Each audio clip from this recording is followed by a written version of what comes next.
কেবলই নিছক দুর্ঘটনা নাকি পরিকল্পিত নাশকতা? সচিবালয়ে আগুন লাগার কারণ নিয়ে জনমনে সৃষ্টি হয়েছে ধোঁয়াশা। কেউ কেউ প্রশ্ন তুলেছেন, একই সময়ে ভবনের দুই পাশেই কেন জ্বলছিল আগুন?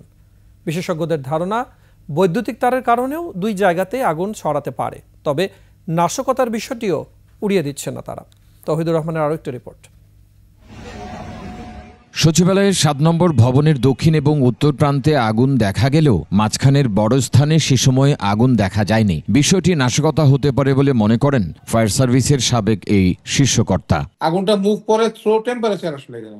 সো একদিকে আগুন লাগলে টেম্পারেচারের মাধ্যমে এটা ফ্লো করে, কিন্তু এখানে দেখা যাচ্ছে আগুনটা দূরে এক জায়গায় আগুন লেগেছে ওখান থেকে। সুতরাং সেটা হয়তো আমরা যেটাকে বলছি এটা কত নাশকতা হতেও পারে।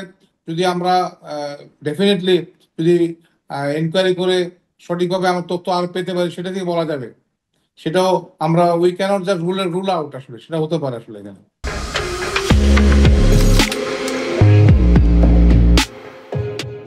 একই সাথে বৈদ্যুতিক তারের কারণেও আগুন ভিন্ন ভিন্ন স্থানে ছড়াতে পারে বলেও মনে করেন তিনি। ইলেকট্রিক্যালের ব্যাপারটাও এটা হতে পারে, উই ক্যানট অলসো সেটাও ইগনোর করা যায় না। ইলেকট্রিক্যাল মনে করেন শর্ট সার্কিটটা এক মাথা অন্য মাথা হতে হবে। ইলেকট্রিক্যাল যে কমপ্লায়েন্স যেগুলো আছে, ইলেকট্রিক্যালের অ্যাপ্লায়েন্স, এগুলো তো মনে করেন এটা শর্ট সার্কিটটা বিভিন্ন জায়গায় হচ্ছে। এটা তো একটা প্যাটার্নও ডিফারেন্ট মনে করে এটা।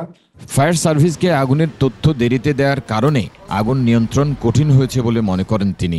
আগুনটা এমনভাবে চলে গিয়েছে, যারা ডিউটি ছিল তারাও কিন্তু ইনফরমেশনটা দেরি করে দিয়েছে। আসলে আমি যেটা ফায়ার সার্ভিসের সাথে কথা বলে জানতে পারলাম, এর আগে সচিবালয়ে ঢোকার ফটক প্রশস্ত করার তাগিদ দেওয়া হলেও তা মানা হয়নি বলে জানান তিনি। তৌহিদুর রহমান, ২১ টেলিভিশন, ঢাকা।